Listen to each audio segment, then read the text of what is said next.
Hi all, we're here for another Thursday tips and tricks, and if you haven't guessed already, this is going to be a targeted tip that goes along with my Lemoyne Star construction technique. Now, you may or may not be familiar with it. We're going to jump right into the middle of the process, but if you're not familiar with it, take a few minutes to visit my website and check out the free educational video that we have associated with the Rapid Fire Lemoyne Star tool.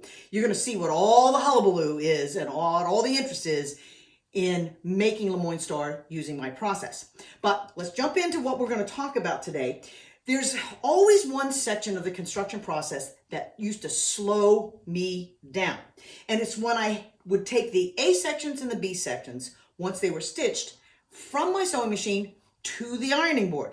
I'd just make those couple steps and say, is this an A? Is this a B? Which way do I press it? Because they're different. When you create your A and your B sections and you stitch that small triangle onto the A, that seam there is pressed toward the diamond.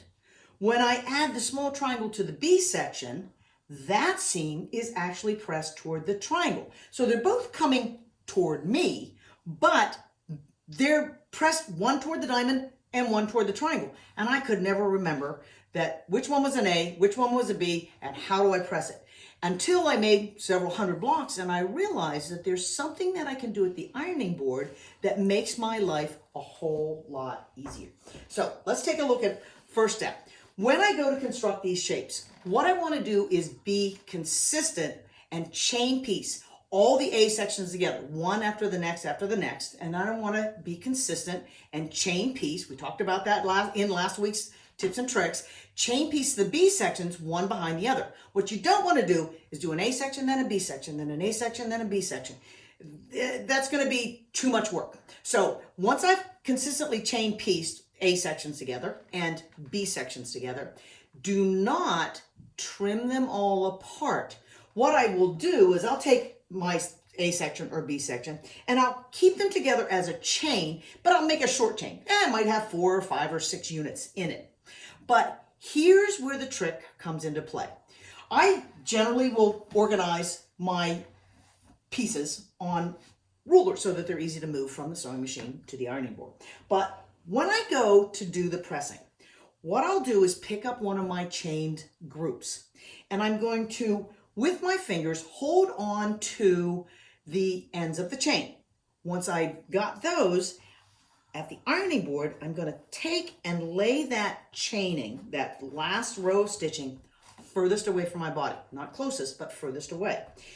At that point, I'm going to stop and I'm going to take a quick look at the orientation of the diamond. If the diamond is oriented so that it's pointing from the lower left to the upper right, from southwest to northeast, I know that it's in the correct direction for me to be able to set the seam and fold the top piece back into place. Set the seam and fold the top piece back into place. This happens to be an A section, but I don't really need to know whether it's an A section or B section. And once I get that one completed and I go to pick up my next grouping and I do the same thing, grab the edges of the chaining, lay it down in front of me, straighten it out a little bit and take a quick look at the orientation of the diamond. Uh-oh, that one's going the wrong way. That one's going from lower right to upper left, from Florida to Oregon. I need to flip it over. If my diamond is not oriented in that lower left to upper right hand orientation, I'm not going to be pressing the seams the direction that they need to go. And it's important to press the seams correctly because it's the pressing of those seams correctly that's going to allow every single shape to nest. Every single seam will nest throughout the entire rest of the construction process. And I'm good to go. Now these happen to be the same units, but I'm going to grab one of these piles, one of these groups from the other pile. I don't know, again, whether they're A or B, but they're the opposite of these. And when I take these and lay them grab the chain, lay them on the ironing board, take a look at the orientation of the diamond. Now, it doesn't matter whether it's right side up, wrong side up. Basically, I want to make sure it's in the same orientation, set my seams. This section is the section that requires me to press the seam toward the triangle. The ones that I showed you prior were being pressed toward the diamond. So just like that, you're going to have instant knowledge of how those seams should be pressed when you come to your ironing board. Now, I'm sure that this is going to happen too. You'll probably get lost in something and end up cutting all the pieces apart and end up with these piles of sections. And if you got really distracted, they're all mixed up, so you haven't even sorted them. The same method will apply. Pick up a unit, take a look at the stitching that's placed furthest away from you, take a look at the orientation of the diamond. Oops, this one's going lower right to upper left. That's not what I want. I want lower left to upper right. When I set that on my ironing board, one at a time, and press it, the seam is going in the correct direction. When I pick up the next one, oh, that one's set up correctly with the seam away, and I'm ready to press. So you can do them one at a time, but it's definitely much more efficient to do them in chain groups.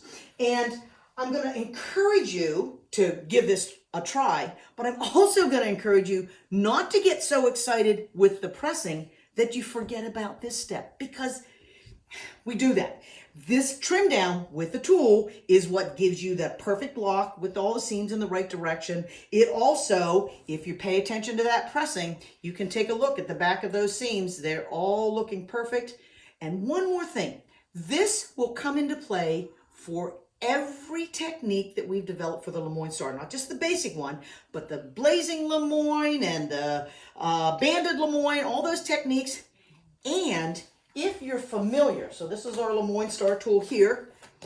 If you're familiar, we've built that same technique and that same orientation of the diamonds into our Wedge Star tool, and it's also in our brand new Star 60 tool that just arrived in the warehouse yesterday.